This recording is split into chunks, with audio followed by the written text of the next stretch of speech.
that. Hello. Hey, welcome to the Angry Cow in the living room at the wonderful Rialto Theater here. It's a pleasure to have so many of you from far travel places. We got folks here tonight from Tennessee. We have folks here from Cleveland. We have folks here from France, which is kind of hard to beat on the travel agenda. Part-time from Wyoming even for some of us here.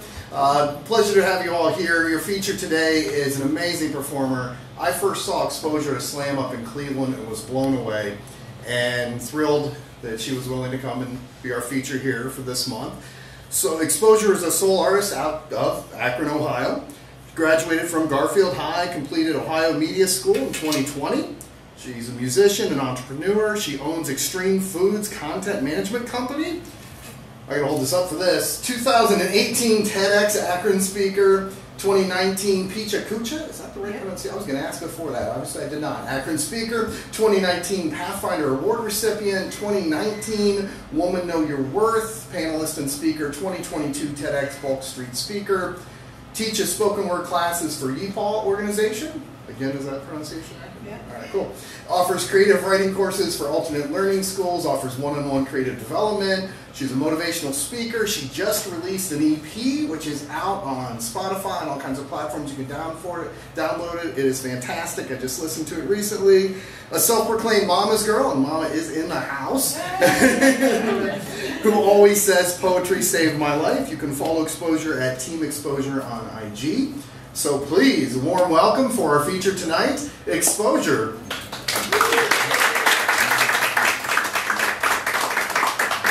Long bio. Yeah.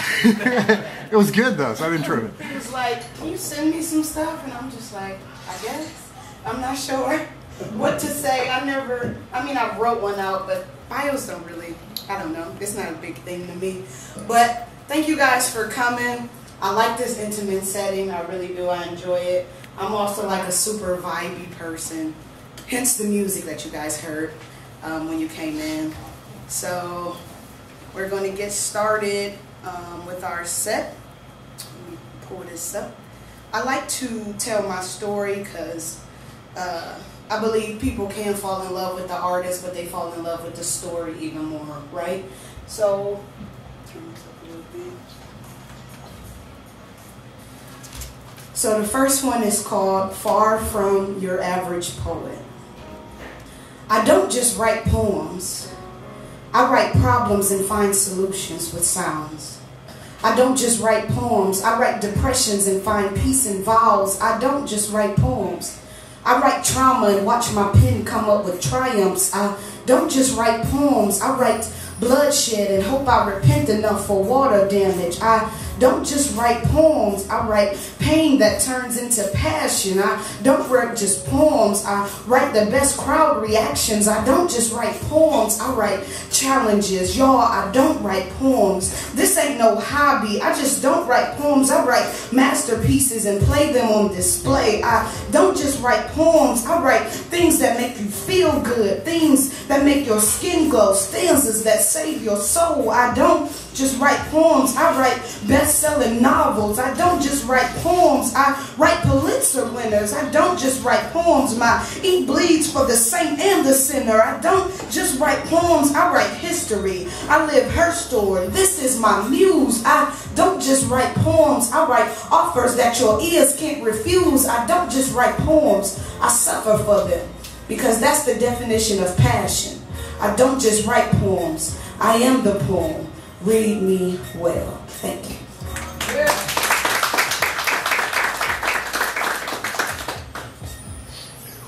So the second one is called Picture This. And I wrote this for the TEDx Akron Bulk Street event we had down at the main library. It was great. Turn this down a little bit, because I don't want no commercials coming on. When do YouTube start putting commercials and music? It's annoying. Picture this. Lights, camera, focus. Girl 12, hopeless. Daddy, balls, cage, grief, love, rage. Mama works, a job slave, 3 jobs for 3 people, minimum wage. fridge was empty, her kids was hungry. Listen to my struggle story. Unstable, unable to put food on the table. Depression, rejection, no vision, direction. I was crossing loved ones, that's a bad intersection. Ugly, worthless, unknown purpose. Joking, laughing, praying, crying. Smiling outside, my insides was dying. Skin slicing, razor blades, turtleneck summers, hiding pain, misunderstood at a young age, seen myself but hated my face. Low self-esteem, rebellious teen, too hurt to live, too scared to dream. Mama stresses, mama sees, mama psych ward, kids can't see. My mom came home and I thought the worst was over. Next thing you know, the house was in foreclosure. Huge disappointment, sheriff's notice, smiling outside, my insides was broken. Self-sabotage, tainted images collage, self-doubt, burnout, college dropout. I broke down, I broke up, I broke through, then I broke out. Picture this. Lights, camera, focus. Girl, 12, hopeless. Light bulb goes off, girl notice, pen, pad, rhyme, joyous.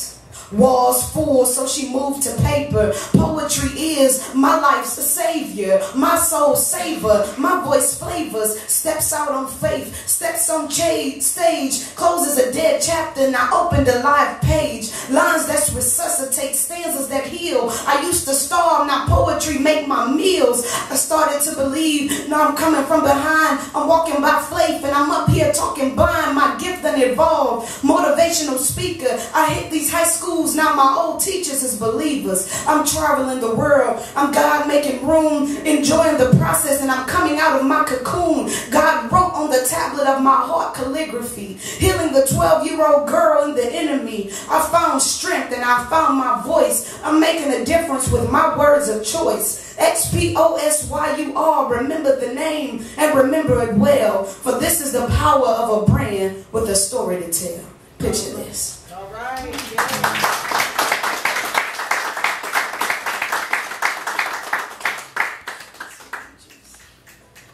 Okay, so growing up, obviously you heard a little bit.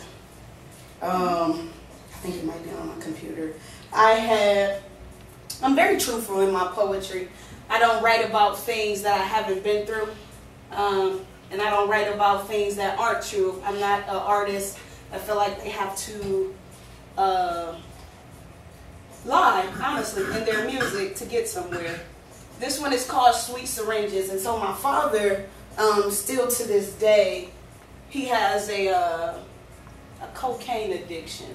And so it finally got to the place where I had to meet him where he was, so it could quit hurting me and try to establish some type of relationship, because at the end of the day, he's still part of the reason why I'm here. And so at 31, I'm trying real hard, guys. I'm trying real hard, but we definitely got off on a good foot. You have to have those difficult conversations with your kids. Sometimes you may not know what they are feeling based on some of the decisions that the parents have made. And it's not like the parents didn't try their best. That's just what they were given from those tools that they got from that next generation. So it kind of just trickled on down. And so I can't find it on my computer. So hopefully it's in my notes. Oh, I know where it is. Sorry, guys. All right. I'm putting out a book soon. The book is called The Sectional. And I chose that because it's a lot of different pieces of me. And anywhere from spiritual, from Christianity, all the way down to just life experiences. I think I finally understand my father's addiction. See, he was my rock, but he boiled his down to perfection. Gave himself a lethal injection, measured in syringes, CCs. I check the mail and inbox every day, but it seems like he never cared to CC me. I think I finally understand my father's addiction. But wait, let's talk symptoms. She, in a matter of minutes, found a new sneaky link. She works quick, boosted his confidence, so much so that he started feeling lost without her. He's like, I have to find my queen. The sum of him suffered when she left and didn't come back home. Blinded by Stevie, I wonder why it took so long for me to understand my father's addiction. Then suddenly, everything and everybody causes irritability. God in the heavenlies, he's having paranormal activity, seeing the inevitable. It's like family festivities, stealing presents from his princess. 'Twas the night before Christmas. Surely Jesus will find a way to put the presents back before his kids woke up. Let me borrow the car without your permission. He's like, I have to find my queen. I can't do life without her. I'm talking rose gold, altars, orchards, and white clothes, even if that meant some white stuff around his nose. See, he was indebted to her. He was in love with her. She saw him when nobody else did, attentive to every detail, every fiber in her DNA. The broad stole his heart. It's like palpitations, damn near had a stroke when he stroked her. She took one of my tricuspid valves when she left, so out of my nose I bleed, my heart leaks love. She's euphoric. A blue sky the darkest day couldn't win against. A love song that I never want to end, even if this skips, that's the best, man.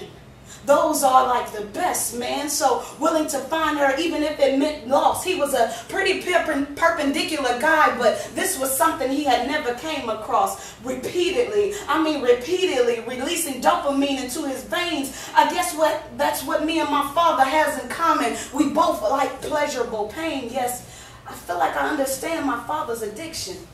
Because everything cocaine was to him, she was to me.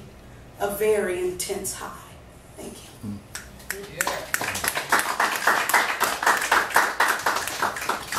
So I know my poetry seemed a little intense, guys. It's okay. That's good.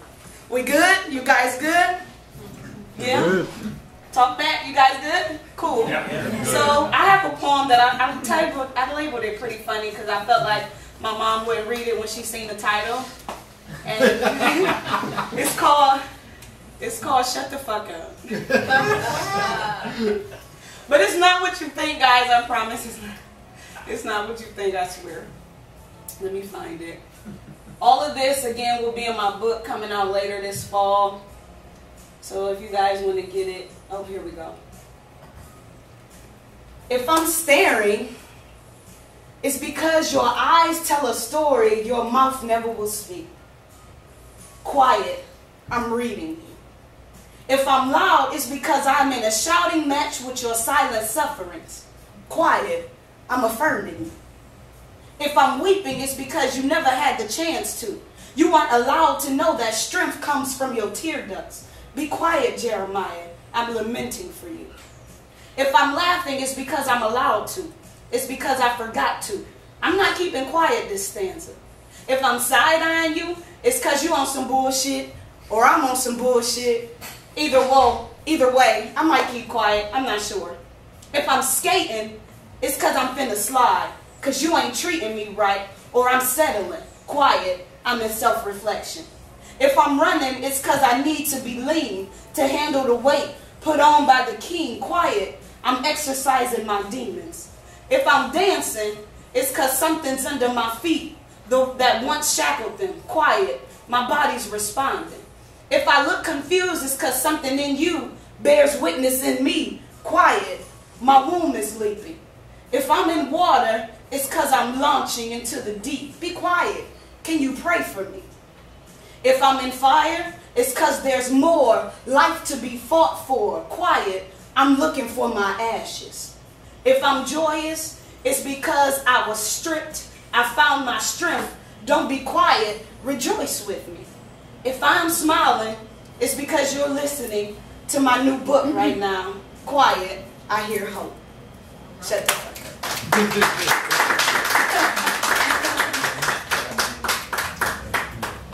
Okay, so Cold World. I'm pretty much into storytelling. I'm into the Nas's, the J. Cole's, the Lauryn Hills, all that type of deal. And so I wanted to try my pen out at storytelling. So this is called Cold World. Life can throw you heartbreaks, hills, and valleys. Little did she know she marked his 18th tally. It's okay, just keep marching with your head up. Mama, I know you fed up. He left your text on red and all it said was, hey, is you up? You needed a friend. You needed to talk. But like a UPS box girl, he just dropped you off and sped off. He texts his friends. Like I met up with the church girl again. Guess what? This time she let me in, but he promised not to tell. Well, that came with some exceptions. See, his mama is the deacon and her daddy is the reverend. See, not a friend that messed up and sent the wrong message. Now her business in the street, and so is she. Wait, what happened? He wasn't ready for pinky promises, sworn in secrecy. Females give off more than males do. Up off in them sheets. It's a prize to immature guys once you let them in between. It's a prize to immature guys once you let them. Well, he said if you give me some, I'll always be your number one. He promised to change your name from Mrs. to Miss, but he respond with the text with who this? It's a cold world out there. Don't let it make you cold. They did it right and got married. On the altar they tear it. To the doctor said, I'm sorry, you won't ever carry. But there's plenty more options. You could go surrogate or his kids up for adoption. Cocaine, now she rocking cause the news got her sick. Her job say come back or quit. He cover his grief with grit. They done both took a hit. Plus she spit up all the rent. She's not acting like nobody's mama. Man, she unfit. We live in a cold, cold world. Please don't let it make you cold. That's that one.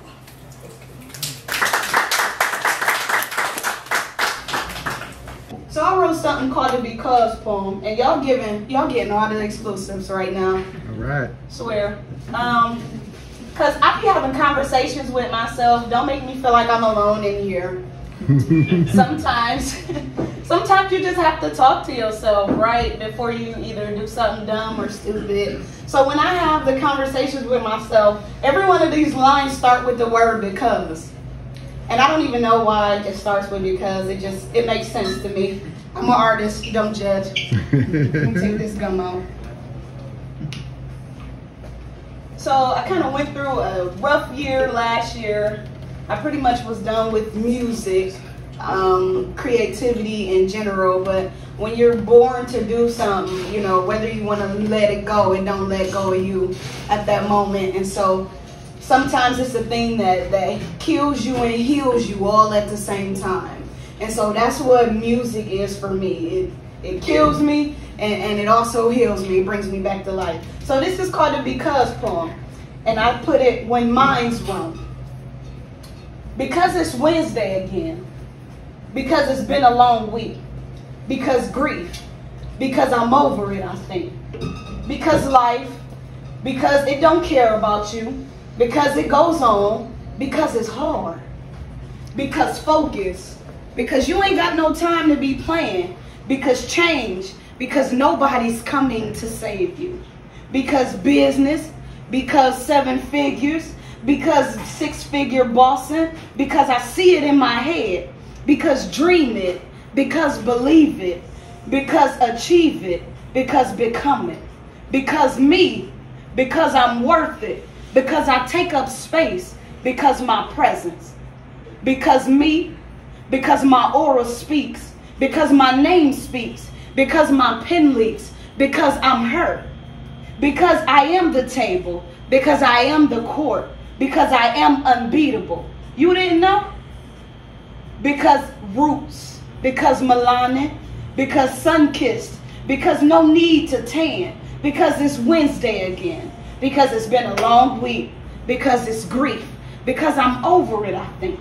Because hearts. Because bruise. Because priority. Because choose. Because daddy issues. Because mental issues. Because dethrone it. Because speak out about it. Because the firm. Because trauma. Because drama. Because mamas. Because flaws. Because lives. Because truth. Because survive. Because chaos. Because character. Because fake. Because real. Because fail. Because rise. Because heal. Because kneel. Because reintroduce yourself. Because you don't know me. Because you knew me. Because I'm new. Because past. Because present. Because future. Because of you. Because of pain. Because change. Because tough. Because sweet. Because joys. Because peace. Because shepherd. Because sheep. Because I'm enough. Because I've been enough. Because mistakes. Because grace. Because it's Wednesday again. Because it's been a long week. Because I'm over it. Because I almost think. That's the because poem. Thank you. So that is the end of my first set. And I will be back after open mic, right? Yes. Yes, after open mic. All right, thank you, Xposyur. Great job. All right, fantastic. So we have a little more coming up. We're going to do a break, and then because I have family from out of state and out of country, I'm going to do a set here tonight as well. We'll do break first. We'll do open mic for anyone who wants to sign up and has not. And then we have a lot of people probably not reading tonight. You all are welcome to. Put your name on the list if you want to come up. So we'll do a break now, 5-10 minutes, and then I'll do a set, and then you get one more time with Xposyur. For those who will still be in the area in September and beyond, the next feature is Rajabelle Freeman in September, Adam Spells is the October feature, and Mixed Roses in November. So lots of great folks coming this way in the near future, so please come back. Enjoy a few minutes, grab a drink. There is, if able, a suggested donation, $3 to $5 if you can throw in. That's how we pay the features, because we do pay our features here. So if you're able to throw some money in the pot, or if you buy merch off the table, I can reroute some of that money as well to help pay for Xposyur. So one more time, let's give a round of applause to Xposyur. And we'll be back.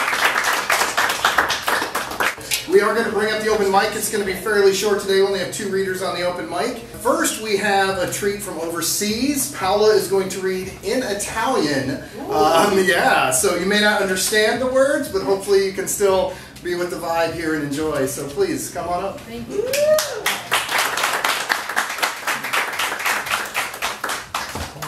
Thank you.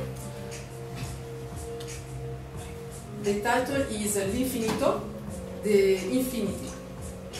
Sempre caro mi fu quest'ermo colle e questa siepe che da tanta parte dell'ultimo orizzonte il guarda e esclude, ma sedendo e mirando interminati spazi di là da quella e sovrumani silenzi e profondissima quiete, io del pensier mi fingo, ove per poco il cor non si spaura e come il vento potrò stormir tra queste piante, io quello infinito silenzio a questa voce vo comparando e mi sovvien l'eterno e le morti stagioni e la presente viva il suono di lei.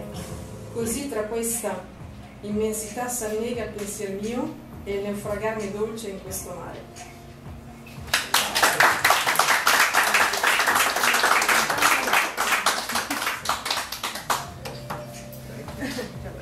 Thank you very much. Grazie. All right, and then we have the very first feature we had when we just started doing this in June is Danielle, Nicole, Nikki, Dixon, who's going to read for us again today. The entire June feature is available online, angrycowpoetry.com/shows or /Danielle, and you will find it. But please welcome to the stage Danielle, Nicole, Nikki, Dixon.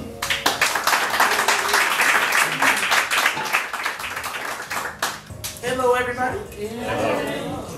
All right, so this is one of my poems about the tortures of having to get my hair combed as a kid. So this is what you call 4C, okay? Yeah.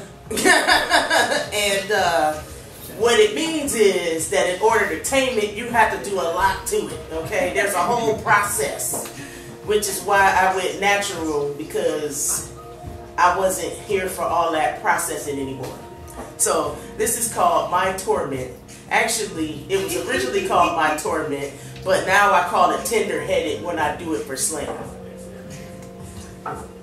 Funny how the same kitchen that could comfort me with tomato soup and a grilled cheese sandwich transforms into a torture chamber. One metal-legged chair positioned in the center of the room, the smell of burnt hair and blue grease, an old-school hot comb burning over a blue flame of the gas stove.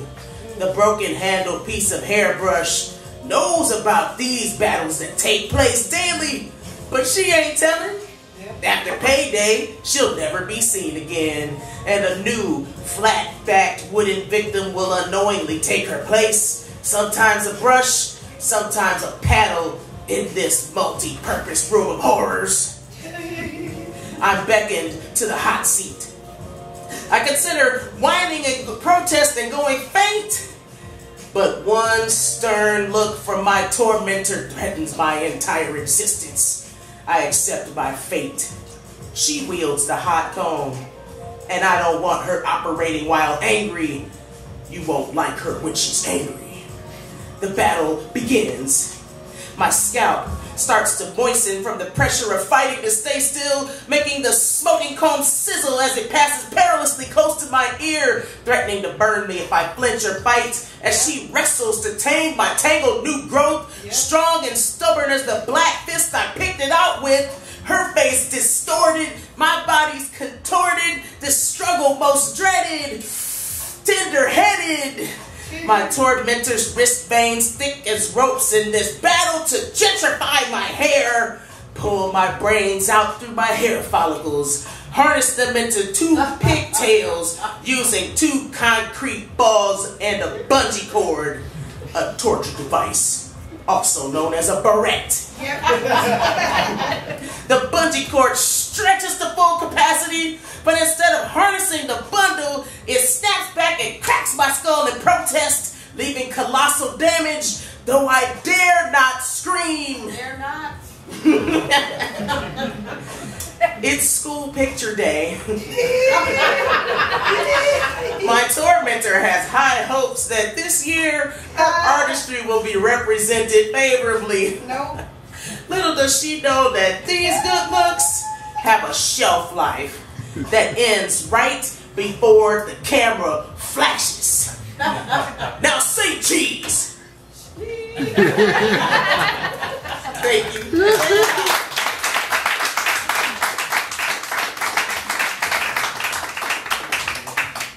Danielle is the current Akron Soul Train resident. She actually has an exhibit going on right now in Akron. You can stop by and see it. It's got visual stuff going on. It's got videos linked to it. We actually recently, because of this event coming up, Danielle reached out and we've done videos together, filmed and edited, and she's like, we need to do some new stuff for this. So we went and filmed 5 videos on one day. It took me longer than that to edit, but we did film 5 of them on one day. They're all up. So you can go check it out at Akron Soul Train, or you can go to angrycouple3.com/Danielle and find everything we've done together as far as that goes. All right, so I'm going to do a set for you tonight, and then we'll get back to Xposyur. But since I have family in tonight, we're going to read a few pieces here as well. Memory is a strange thing. You can forget all kinds of things if you go back and look when we were younger in life, and you can go through entire years and how many memories could you really tie to certain times or experiences. And then there are ones that really stand out, and no matter how many years pass, they still just stick with you. And sometimes those are individual memories, and sometimes those are collective memories, because it happened enough, it was a huge thing for our country or community, and we kind of paid attention, we knew where we were at. This poem is called 10 Things I Remember About January 28th, 1986. 1. I didn't yet know that hope could just explode without a warning sign. 2. But I knew Julie Paola was the cutest girl in school. 3. I wasn't in school that day. 4. I was homesick with my grandmother, watching a television with the screen built into the wooden stand. 5. The flash lit the screen. 6. I was naive enough that even when the rocket burst into flames in front of my eyes, I believed it was only a test run, because it couldn't have happened if people were on board. 7. My grandmother had to tell me I was wrong. 8. My illusion was not the only thing that shattered that day. 9. My grandmother would last 11 more years than the Challenger, but her demise held warning signs I had since learned to recognize. 10. The warning signs failed to make the loss any easier. Thank you. Thank you. Appreciate that. This piece was written in response, as a decent number of my poems are. When you see something online and something just kind of annoys you, you can bottle it up, you can comment, you can scream out your back window, or you can write a poem about it. And sometimes that's the one I go with. So, homework assignment for anyone who shares any variation of "the police won't bother you if you don't break the law." Step 1. Outline each law broken by Elijah McClain. Include subheadings. Step 2. Quote the criminal codes violated by a Tatiana Jefferson. Use footnotes. Wow. Step 3. Brainstorm 12 ways Amadou Diallo could have more legally danced between the 41 bullets fired at him. Be prepared to discuss your thoughts in class. Step 4.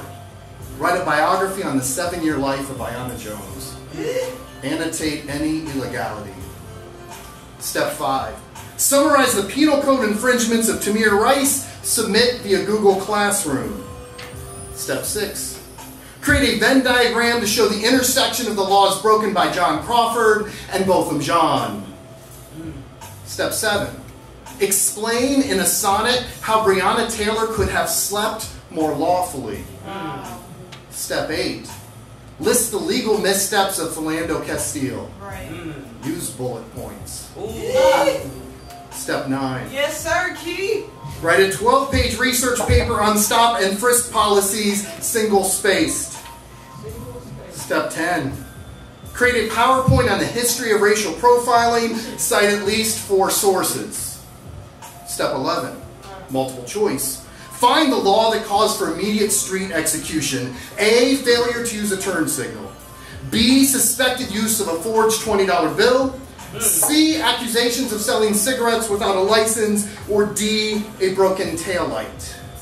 Step 12. Stand in front of the class and recite the First Amendment. Use Google or Wikipedia if necessary. Step 13. Watch at least 10 videos of police turning tear gas and rubber bullets on those exercising their First Amendment rights. Yeah. Personal reflection due Monday. Step 14. Write a limerick or a haiku about the racism and privilege you now see reflected in your mirror. Step 15. Repeat until you realize how fucking clueless you sound. Thank you.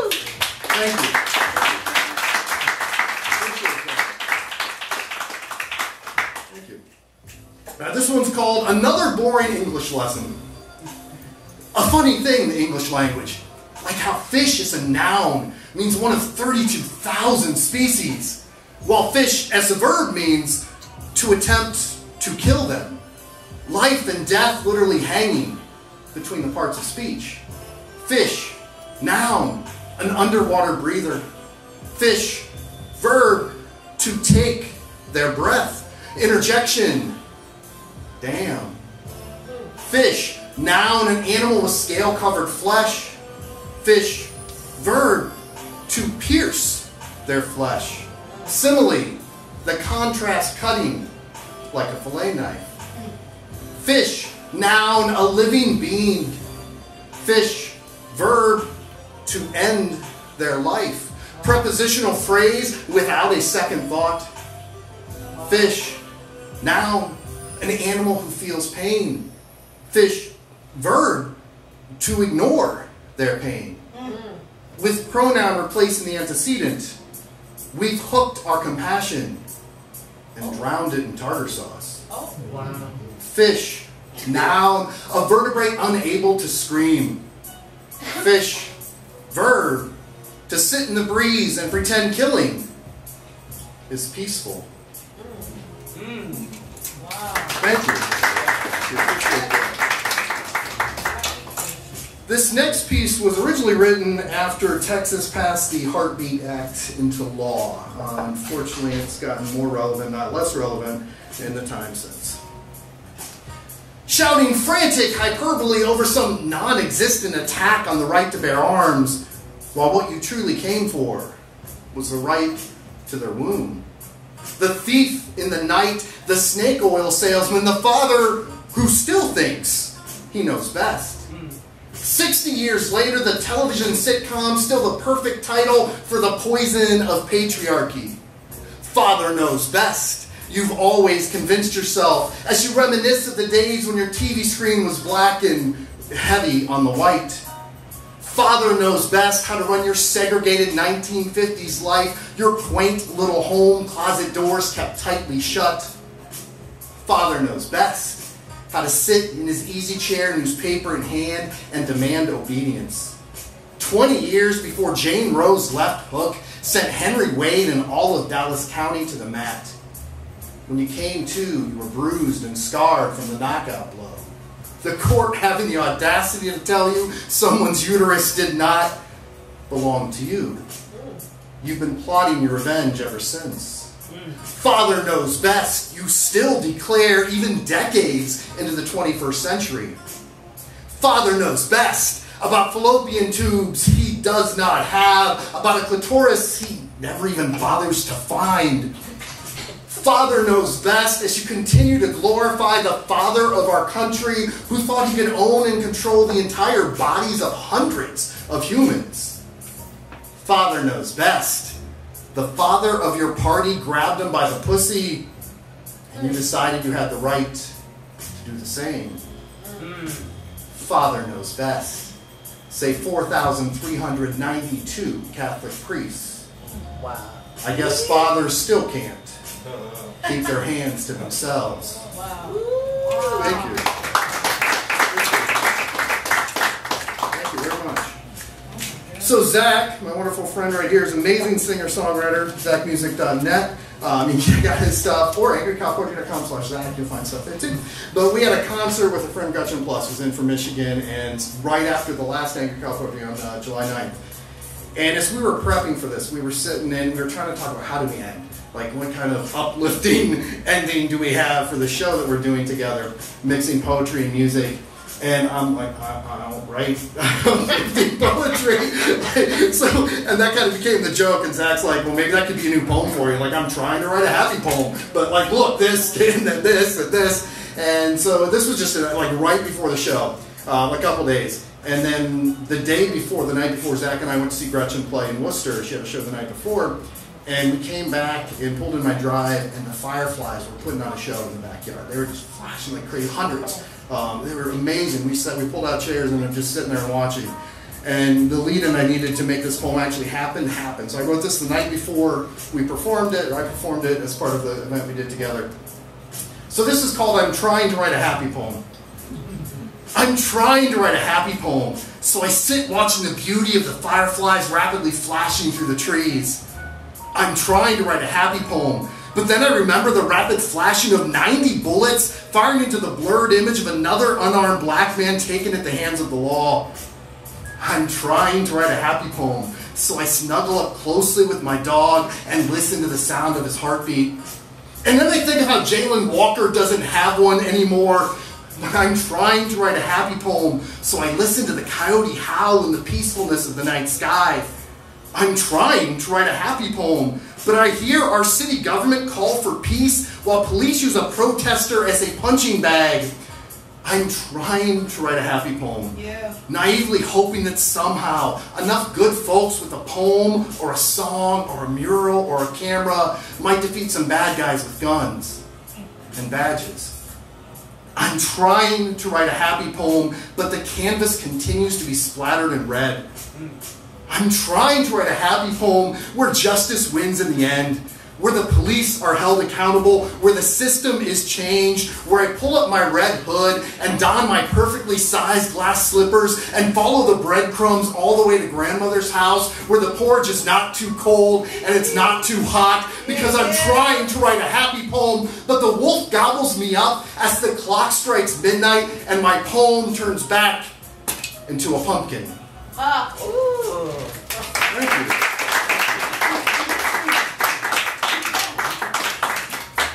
This next piece is called Failed Sales Pitch. The best knife on the market, 8 inches of blade that can effortlessly slice a tomato, or an asphalt shingle, or a vein. It's the knife you'll think of every time you leave them alone. Every time you leave for work, hoping their depression, their misery can hold out until you return. It is a knife you'll hide, hoping they won't find it. Hoping they won't think of all the other alternatives impossible to hide, the way a plate could shatter into ceramic daggers, the way broken glass could tear through skin, the way a tool for carpentry could quickly become a tool for self-destruction. But your mind always returns to the knife, the easy-to-grip handle you continually imagine in their hands, The corrosion-resistant stainless steel you continually imagine stained. You can have the blade sharpened for free, in case the wounds aren't yet deep enough. The forever guarantee is for your knife, not your child. Thank you. I'm going to do two more. This one's 30 seconds long. This is actually a happy poem, and I note that because it doesn't happen very often in my work. This one I wrote on a walk during COVID. I was doing these long walks and I had some time, and this one just kind of came for me, the one piece, and then I added to it. No, obviously didn't add much because it's like 30 seconds, but they wanted me to stay inside their box, to color inside their lines. They wanted me to stay inside their box, easily judged, easily classified. They wanted me to stay inside their box, afraid if my box moved, their box might topple from its comfortable perch. They wanted me to stay inside their box, but their box was narrow and empty. They wanted me to stay inside their box, but there were hinges on the lid. All right, the last piece, I'm going to do the title poem for my latest book, Continuity Flaws. It does go better if people know what a continuity flaw is, so brief explanation, most of you know it, whether you know it by title or not. You can see it in lots of different media, in film and television, comic books, in novels, but in accidental inconsistency. So if you're watching TV and you cut, and from one angle the glass is full or the hair is long, and from the other angle the glass is short and the hair's in a ponytail, or the lamp's now switched to a different position, that's a continuity flaw. You can find it in all kinds of different ways in all kinds of different mediums as well. But this is the title piece for my book that does look at those inconsistencies between the values we profess as an individual or society and the actions we take that often seem very much not in accordance with the values we profess. America burst out of our elementary school books with glorious fanfare, fife and drum, flag waving in the air. Looking dapper in a red bow tie, tails and top hat, or dressed for battle. Red boots, red gloves, indestructible circular shield. Either way, making sure to highlight those broad stripes and bright stars. Stand, we are told, hand proudly over heart, pledging blind allegiance to the virtuous defender of this land of the free, this home of the brave. The amber waves of grain, the open arms for the tempest tossed. The country, we are told, God shed his grace upon. Self-proclaimed hero of our own storybook, regurgitated repeatedly into school children's unquestioning ears, grooming good little patriots. But with closer inspection, with the benefit of time, we came to see the blood dripping from the shield, the stolen land beneath our feet. We learned that what we shared with the Indians, despite parading our paper pilgrim hats in the hallway, was smallpox and the bullet end of a rifle. Our captain, America, was trading slaves and sewing white hoods, always in the way of progress, always protecting the patriarchy, preemptive attacks, misplaced retaliation, oil wars and arms deals, for-profit prisons, children in cages, the tempest tossed away. Our claim to be the hero of the story started to conflict with the body count. Liberty and justice for all, but hollow words on the page still waiting to be realized. America, the superhero, revealed to be just another comic book fantasy with continuity flaws. Thank you. Well, I mean, I knew, but I had no idea. Oh, I appreciate that. Oh my God. I feel like this needs to be Keith's feature. Oh, this is yours. I just have family, so we work me in too. Man, I'm blown away. I really enjoyed that. Thank you. I talked back a lot, y'all, because if something hit my spirit, I be needing to say something. So I was cussing earlier and stuff, right? My bad. I did too. So I haven't quite let go of them babies down in Texas. Cause why would you do that? I don't know. They didn't even have a chance to live or even know what to live means. And so I try to keep quiet until I write about stuff. So I don't know. Y'all, can we pray real quick? Sure. Y'all want to pray? Cool. Okay. The Doxology. Schizophrenic Prayers, chapter 2, verse 19. Our Father, who art in heaven, hallowed tips are here on earth. Thy kingdom come, is your will being done? Because 19 babies lay in a Texas church, on earth as it is in heaven. No, wait, on earth as they return to heaven, return to sender, to the one who lends her or lends him. Life is but a vapor, how quickly lifeless bodies hit the ground like dew in the morning. Wait, and give us this day our daily lid through spines of teachers hovering, curling over children like flexi rods not produced from their wombs. Wait, give us this day they get their wings like butterflies out of cocoons. I wonder if they had daily bread that morning. Okay, and give us this day our daily bread, and forgive those who trespass against school property. Where was the security? There's no way I'm dropping my child off at a place of life and learning, only to pick them up and identify them at a place of death. How quickly caravans turn into processionals. Wait, I'm tripping. And give us this day our daily bread, and lead us not into temptation to point trigger fingers at who's to blame outside of Salvador Ramos. Yes, that's his name. I too have a speech impediment, but I don't shoot AR sediments, letting shells fly like gnats, ready and waiting to feast on warm-bodied flesh. Wait, and give us this day, okay, and lead us not into temptation. Oh, but deliver us from evil. Deliver us from evil spirits lurking in the crevices of mind that play God posed as semi-automatics. Charismatics. Republican ties and conventions of Democrats who can decipher between NRAs, AKs, and school grades. Why is this even a discussion? Wait, deliver us from evil. Our babies more subordinate than a mass destruction. Why is this even a discussion? For thine? For thine is the kingdom and the power is what they felt 2 hours before. Their bodies hit the ground for the last time as they fell asleep on the floor. And give us this day our daily bread. And deliver us from evil. And lead us not into temptation, but deliver. Okay. For thine is the kingdom and the power and the glory forever and ever. Amen. Amen. Amen. 2 women and 19 children. Thank you.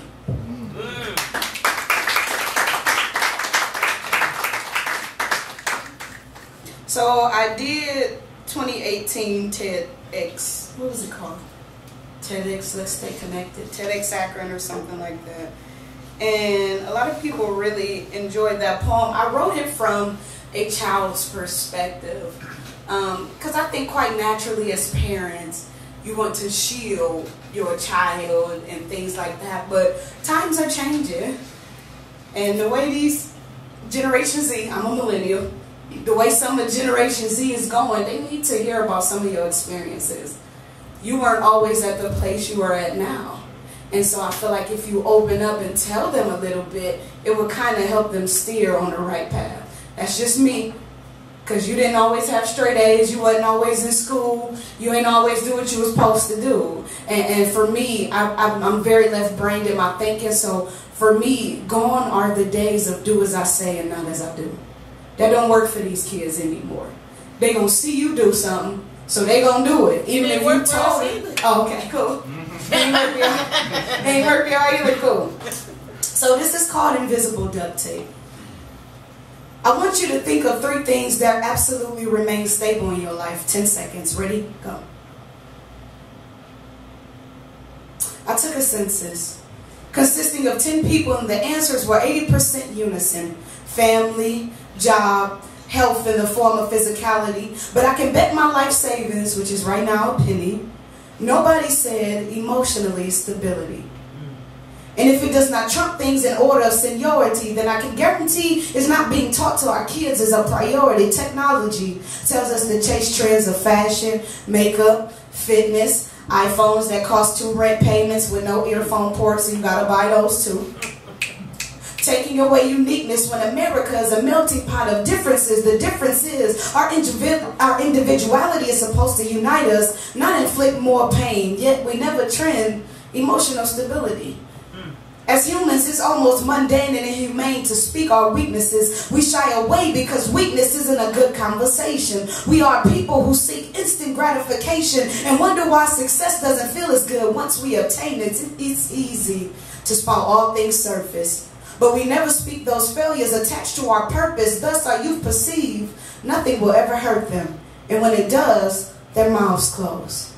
And this is where invisible duct tape comes in. The form of, I'm not, I'm good, I'm chilling, nothing's wrong with me, and my personal favorite that they say, I'm okay. So I have this crazy idea, right?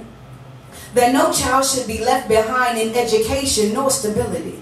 We should have a class, because we don't have class that teaches us things to prepare us for life, called stability. And in this class there are no desks, no books, just an open area, carpeted of course, to help break their falls. No Niagara, Windsor valances with no curtains or blinds, because we only see what we want to most times. A warm, soothing environment with a fresh breeze, reassuring you that during this 50-minute class the only requirement to pass is be the real you. Just a counselor, not a shrink, because our downcast youth, they don't open up right away. And counselors will say or do nothing except the youth wanted them to, and in a far corner, a rocking chair, because some youth need to be held. I'd imagine a conversation such as this.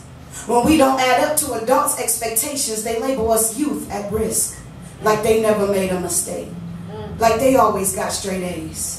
I'm an orphan trying to stable my life, and I don't always get it right. See, my parentals put me up for adoption. I was passed around from group home to group home like I'm an auction. And yes, I may act up outside, but that's because on the inside I'm cautioned. I'm fragile, I break often. Can't you see? See, more times than not, we don't show youth our scars for fear of them being open wounds that you can still see right through. But let's remember, mouths closed equal caskets closed, all because we don't want them to know we as adults hurt too. So we give them 5 days suspension or 3 days detention. Then we implement plans of action with the at-risk youth and try to call it prevention. One story, true story. My graduating class had 209 students, and y'all please don't ask me which number I was. Okay, fine. I was number 119, but the number 3 student took sleeping pills to her demise. She was smart and unstable. She was beautiful and broken. She was wonderfully wrecked. See, emotional instability turns to mental insanity if it goes unchecked. Youth are full of emotions they cannot put in words, so he who speaks the loudest often goes unheard. See, this class can stop poisonous instability before it's full grown. It can be the solution to the cluster of moms worldwide who ask, why did my child die, and could I have known? People aren't gone because of self-inflicted wounds. They're gone because of invisible duct tape. And I say invisible because nobody really sees what hurt you until what hurt you is now affecting me. So if we look around, ladies and gentlemen, CNN, Fox 8, and our most popular news outlet, which is Facebook, we can see invisible duct tape. Charleston 9, Sandy Hook, Perry, and even Akron, Ohio, to put it in perspective. Can you imagine a narrative if this class was implemented? Schools proudly boast their graduation rate, but I never see APS class retention. So I have this crazy idea, right? That no child should really be left behind. This class is hand-tailored, youth-empowered, one-of-a-kind, a melting pot of differences, planting seeds, watering uniqueness, totally free and cost-effective, mandatory, not an elective, because if it's one thing I know, positivity is infectious. A class that removes invisible duct tape.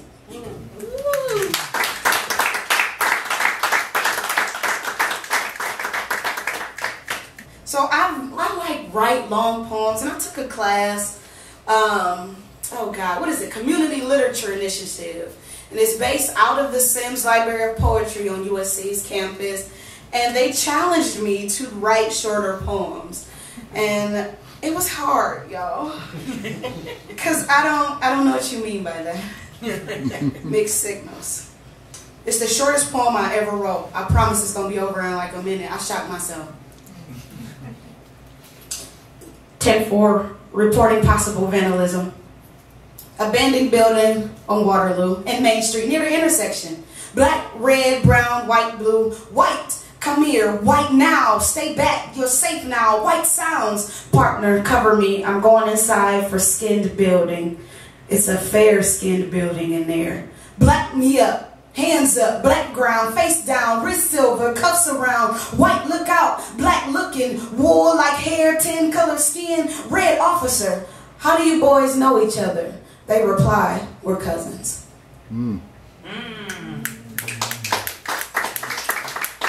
story. It jacked me up. I had to go with one of my closest friends. Her sister has mixed kids, but her son and his nephew wanted to just be teenage boys and break into an abandoned building. And so while her son was fine, the mixed nephew wasn't. He was in handcuffs, and it was a crazy night, y'all. It was crazy. So that was that one. And then I'm right in line with you because Jalen Walker just blew me. It was such a heavy presence on Akron. It was choking almost, like you didn't know what to say. You felt helpless. You didn't want to go anywhere. Every day it was 3 to 4 protests, and it's just like you at work with no energy. I know I was. It was like, why am I even here? Type deal. So I wrote something for that. Let me find it. Well, actually, let's do George Floyd. So I did a protest. That they had a peaceful protest at Hardesty Park back when George Floyd had a knee on his neck, and they wanted me to write a poem 8 minutes and 46 seconds long. Y'all wasn't doing that, because who thought to stand up there that long? I could have, but I wasn't doing that. So this is called Say His Name. Please, please, mama, I can't breathe. I can't walk, I can't talk, I can't think, I can't jog, I can't sit on my couch, I can't be. Ain't nothing changed but a noose to a knee.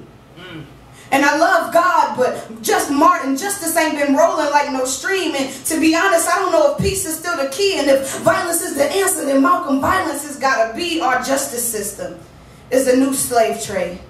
Police lock them up and kill them while white politicians get paid. For too long we've been preyed and preyed on. Blue cops spill red blood that makes my heart black. And although we are the same color as tar, we don't belong there.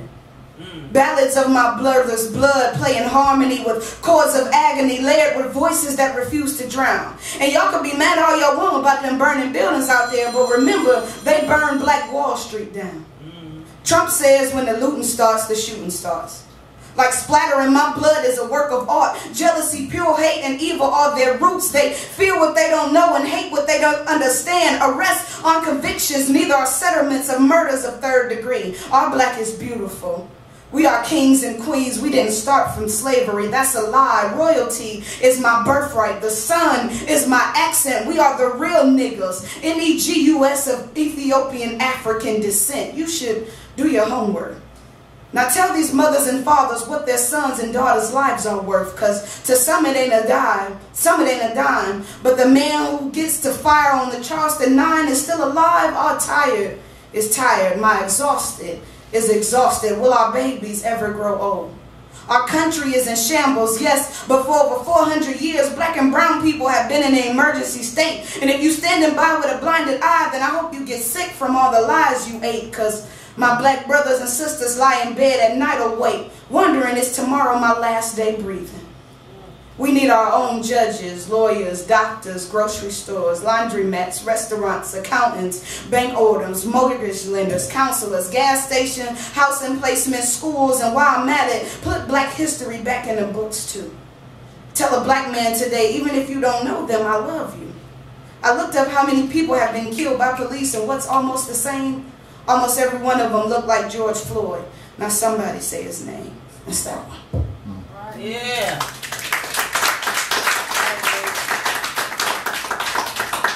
I'm going to say some family stuff because I'm a real big family person. Every time I go to the gas station, do everybody else catch an attitude? Or it's just me? I can't do regular gas in my car. I gotta get plus.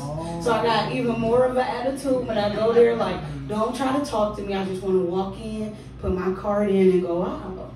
But my great-grandmother, she passed away 2 years ago. Exactly 18 years apart from when her husband passed away, which was real tweaky. But I remember her telling me stories when gas was a nickel a gallon. And I get real sad about it. Because I would store up on gas for days. But gas stations, just anywhere, you always see altercation. And I can't talk about police brutality when it comes to my community when we kill each other. And that's something that I always stand on with people my age, and it makes you appreciate family even more. So I sat and thought about, you know, what family is, what family means to me. My family a little crazy and dysfunctional. They talk loud, they hang up on each other, but bet not nobody say nothing to them. That's our type of dysfunction. So family is a gift. And although sometimes you may not like what that gift presents, it's still a gift that someday has to be returned. It isn't yours forever. God lends people, even the ones you don't view as favor. Family is a messy structure of God's grace. Family gets messy. Grace is messy. The two are intertwined and combined at the heart like Siamese twins. So basically, love who you connected to. Family is strength. So is joy. On your worst day, a good talk with your mom, inside jokes with dad, a laugh with a sibling, a random run-in with a cousin at the store, or just sitting amongst them quietly brings inner healing and a peace unknown. Family is imperative. Being alone and lonely are two separate entities. You can be one but not the other. It wasn't ordained for you to be. Family discerns what you think they can't see. Accountability makes a unit sharp. Generation up and generation down. Respect my personhood and my crown, and I'll show it back. Family should have blood trails from earth to heaven and from heaven to earth. It should be mercy and meals, deliverance and dance contests, destiny and drinks, fire and field days, testimonies and travel, flights and flights, triumphs and traumas, balance and blood covered. Family is how you make it through life. Family isn't always blood, and blood isn't always family, but the deciding factor is comfortability, trust without judgment, healthy boundaries, and respect. It's acceptance of flaws, but challenges of growth. It's, I understand, but you knew better. It's, you make your own decisions, and I support them. It's conversations and convictions. It's arms wide open. It's tears wiped. It's closed mouths and open ears. Family was everything. Family is everything. Family will always be everything, for legacy, for truth, forever. That's that.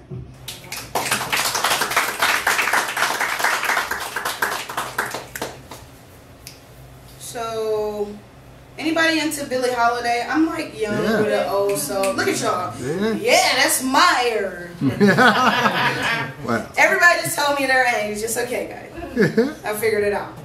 So Billie Holiday lit to me, and I normally get looked at sideways because I'm so young and I be bumping that type of stuff like it's, I don't know who, I don't even know half these rappers' names these days. Who's a famous rapper? I don't know, Lil Wayne or somebody. But I will turn Billie Holiday up to like 45 in my car. And it's just her and piano. I love it. And you know, you pull up at a red light, you kicking it, and everybody's looking like she's way too young, and I'm 31, and that's fine, but I love her. So I'm into Strange Fruit, and I'll probably do some church stuff before I leave, because like I said earlier, I'm like a little bit of everything, which is probably why I called my book The Sectional. There's a whole bunch of sections of me, guys, that I'm everywhere. I like the Lord. He tight to me.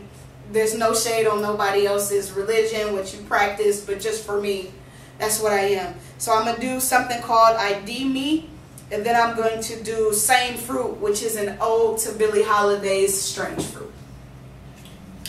So, what I had thought to be a routine traffic stop turned into something I wasn't quite ready for. This police car was all white. It was something I never seen before. Oh my God. Is it a sheriff? A state highway patrol? I could have swore I wasn't speeding, y'all, but then again, I was on cruise control. I looked in my rear view and I started thinking I didn't want to become the second Sandra Bland. I started rummaging through my purse on the floor, but before I could get my items, I heard a knock at my driver's side door. Dude said, "How you doing, ma'am? Do you know what I pulled you over for?" Turn off your car, remove from the ignition your keys. Took 2 steps backwards and said, "License and registration, please." Well, I have my registration, but it seems I have lost my ID. I don't know where it could be. I'm feeling quite violated, to be honest, officer, knowing somebody out here posing as me. I mean, I haven't had it in a while. Can't you just run my social to let you know I'm somebody's child, I'm saying? Can't you let me go? I ain't commit nothing heinous. Wait, let me pull myself together. I'm out here uncovered and nameless. And he said, "That's because you started using my name less." He said, "The moment you stop calling on me is the moment you started calling on yourself. See, you got parents, I don't. This is why I swore on myself now. I'm going to go run these plates and you just sit tight, because either we're going to figure this out or me and you going to have a very long night." And I'm like, y'all, who is this dude? Now I'm panicking and I can't feel my legs in my seat, because do I really know who I am, or did I forget me? Have I become what they wanted me to be? Have I changed for them or just lowered my standards of me? I really need my ID. It's my cover-up, my facade of pride. This way I can flash and not say a word so folks will never know who I am inside. I could be a murderer Moses, a deceiver Jacob, but as long as I had my ID, nobody could ever tell. And since I don't have it, well, I just might be exposed today, because this dude seemed like he knows me. And truth be told, I don't even know me. I mean, I really wasn't even supposed to be driving for real. I was been supposed to let Jesus take the wheel, but I kind of wanted to do my own thing. So instead of his, I imposed my own will, and still it got me nowhere. Except to the side of the road with a police officer whose countenance I don't even know. He smelled really good, like fracasses and myrrh. Oh, wait, he coming back. Now, all while this is happening, y'all, I'm still in cuffs and at a disgust at what's taking place. And I'm talking to this man with my head bowed, pouring my heart out because I'm too ashamed to look at him in his face. So by this time, y'all, I'm bawling and I'm down on my knees. And I look to the left and I notice the car don't got doors but wings. And I look back at the ground and I saw holes in his feet. And I looked at his hands and I saw right through what I could see. And I'm starting to think, I know this dude, they nailed him to a tree. I finally get it. I finally get it. Identity, me, trying to tweak a mold he already perfected. Try to draw a line through an error the cross already corrected. Try to get Jesus on the main line like he wasn't already connected. Trying to make an idol a king like he wasn't already elected. Trying to be safe in somebody else's wings like I wasn't already protected. And he said, "I like how you talking out, blood. I respect it. I was just waiting for you to come to your senses and align. I was just waiting for you to realize you are the branches and I'm the vine. See, I had to pull you over just in time before you crossed the state line. I mean the borderline, I mean the bloodline. See, now you on my time. And as far as your ID goes, well, I had it the whole time. I was just waiting on you to love me. I was just waiting on you to choose me. I was just waiting on you to ID me first." Thank you. Alright, so I can't sing for real, so I pre-recorded Billie Holiday's her first verse, and then we're going to play that, and then I'm going to get started. I can't sing, y'all. I'm really bummed.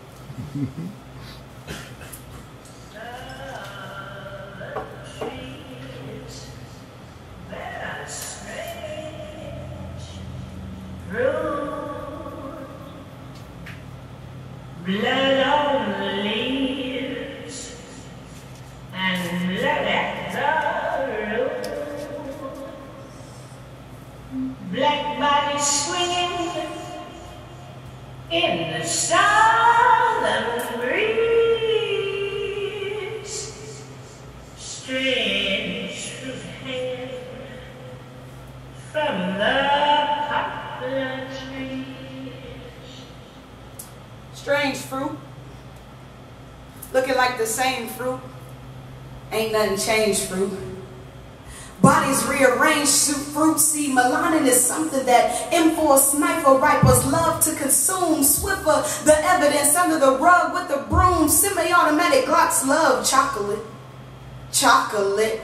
Chocolate to dinner, the chocolate man was late because in the chalk he lays, riddled with 60 bullets, toasted like Frito-Lay's. Smoke from his loins, blood from his brow. This little piggy was I mean, I don't know, speeding and swerving down by Bridgestone. Then the next thing I know, he becomes like the ice cream Paola. Cold stone or stone cold, touch his feet, soul gone. What?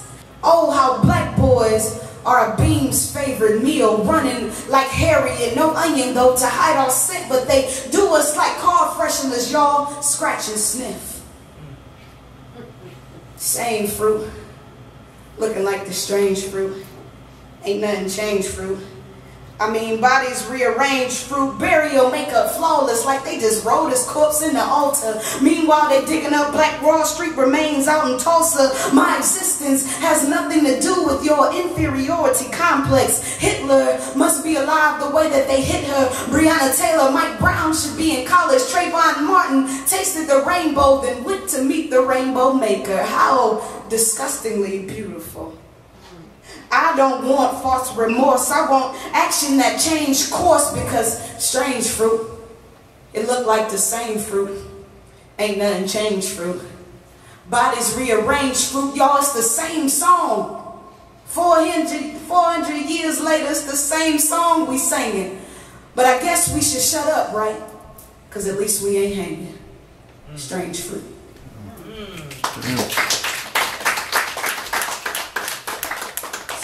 I think that is it for me. Cool. I hope y'all enjoyed y'all evening. My name is Xposyur. Thank you so much.